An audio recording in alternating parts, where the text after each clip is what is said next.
Simon annonce à devenir un signe qui provoquera la contradiction.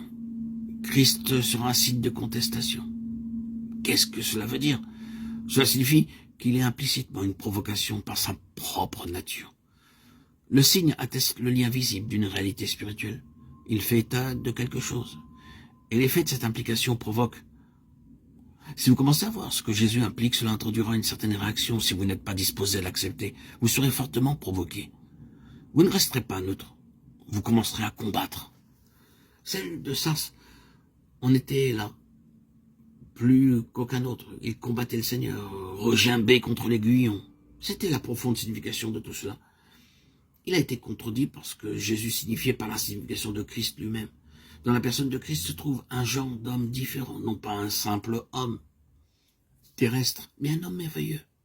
Voici un homme incarnant dans sa propre personne un saint, la norme divine, la mesure céleste, et les hommes sont estimés et pesés par cette norme céleste lorsqu'ils sont en présence du Seigneur Jésus. Non seulement par ce qu'il dit et les jugements qu'il énonce verbalement, mais par sa présence. Ils découvrent une norme qui met en évidence leur petite dimension, leur insuffisance, leur petitesse, leur différence. Vous n'ignorez pas que cela est vrai. Nous avons souvent dit ce qui se produit lorsqu'un véritable enfant de Dieu, habité par l'esprit de Jésus-Christ, entre dans un milieu d'affaires pour travailler ou dans une maison peu honorable. Bien souvent, sans qu'ils disent qu'il est chrétien, une contrainte se manifeste et les gens commencent à faire des remarques désobligeantes. Provoqué par la présence de Christ dans le croyant, quelque chose dans l'atmosphère a été perturbé. Sans être maladroit ou incompétent, quelques personnes le sont naturellement et provoquent cela par leur maladresse. Quelque chose est provoqué par un véritable enfant de Dieu. Même s'il est humble et affectueux, il devient une personne marquée et différente, dont la différence embarrasse les autres. Les gens commencent à se sentir mal à l'aise. Si cela est vrai d'un simple enfant de Dieu, combien plus cela a été vrai du Fils de Dieu lui-même. Sa présence était la mesure et le standard du ciel. Les hommes ne pouvaient pas parvenir à cette mesure et se sont tous sentis décalés et embarrassés en sa présence. Il était un signe.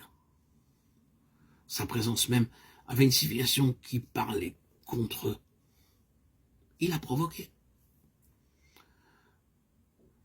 C'est une grande chose d'être bien en présence de Jésus-Christ, de savoir que la grâce de Dieu rend possible de s'asseoir avec lui, qui est saint, juste et parfait.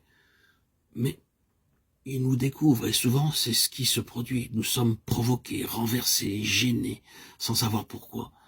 Nous devrions nous rendre compte que l'Esprit de Jésus-Christ est à l'œuvre en nous, parce que nous ne sommes pas en harmonie avec notre Seigneur. Dans ce cas, nous devons adopter une de ces deux attitudes, marcher droit ou aller de pire en pire, et devenir de plus en plus amer, même envers le Seigneur. Il est un signe qui provoque.